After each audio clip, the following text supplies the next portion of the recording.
Mélissa Etoke-Yaye, coordinatrice chez Résonance Nord-Sud, qui est une structure d'accompagnement qui cible spécifiquement les porteurs de projets issus des diasporas africaines. Alors comment se fait la sélection des projets ? Alors la sélection des projets se fait via appel à candidature. Donc tout porteur de projet qui est intéressé candidate sur notre site internet. Il remplit un formulaire avec des questions bien spécifiques. Donc nous recevons l'intégralité des candidatures, nous procédons à une présélection. Donc les candidats qui sont présélectionnés sont invités pour passer des entretiens de motivation.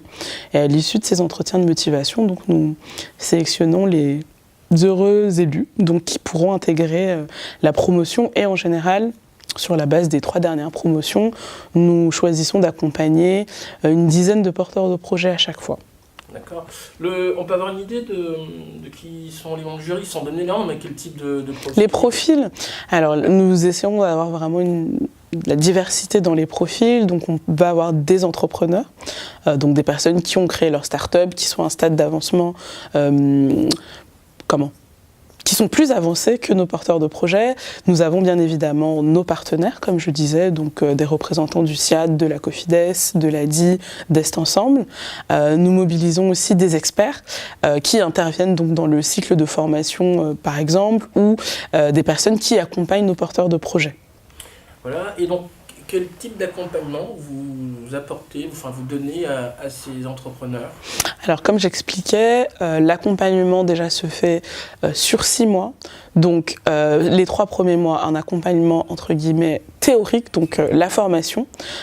Pour les formations, donc, nous mobilisons des experts dans différents domaines, la finance, l'élaboration d'un plan de trésorerie par exemple, le marketing. Donc ça peut être aussi bien des personnes qui ont vraiment un ancrage pédagogique, mais aussi des personnes qui sont des entrepreneurs, des cabinets de conseil. Donc ça c'est vraiment les acteurs qui gravitent dans notre écosystème. En parallèle donc de la formation, chaque porteur de projet est accompagné spécifiquement par une personne.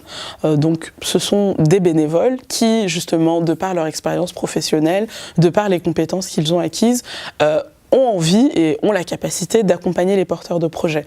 Qu'est-ce qu'on entend par accompagner ? Donc ils les suivent de façon régulière, donc ils font des points d'avancement.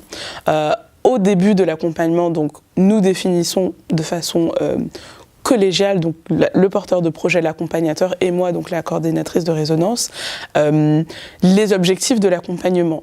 Quels sont les axes sur lesquels le porteur de travail va spécifiquement réfléchir, et donc au fil de l'accompagnement avec le bénévole qui le suit, l'objectif c'est de voir où est-ce qu'on en est par rapport à la stratégie qui a été définie à l'origine, par rapport au plan d'action, comment est-ce qu'on avance, quelles sont les difficultés qu'on a rencontrées et du coup comment est-ce qu'on essaie de les résoudre.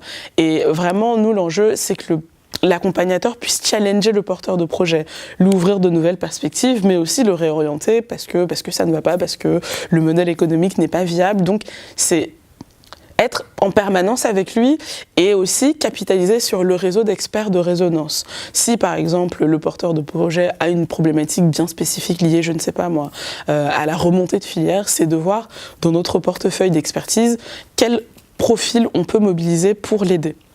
Très bien. Et on peut avoir une idée des projets qui ont déjà été accompagnés, donc qui sont là en vie, en route ?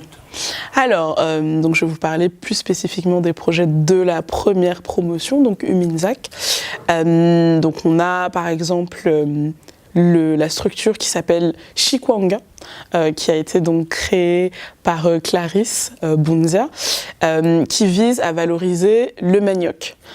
Et donc elle s'approvisionne auprès de coopératives de femmes donc en RDC. Donc elle exporte le manioc ici en France et le transforme donc sous forme de chikwang. Donc le marché en termes de clients, c'est le marché d'abord en Île-de-France et à terme le marché français plus globalement. Et l'enjeu, c'est non seulement de valoriser donc le manioc, un produit local, mais également de valoriser aussi un produit courant qui est consommé sous différentes formes dans les pays africains auprès donc d'un public plus diversifié en Île-de-France.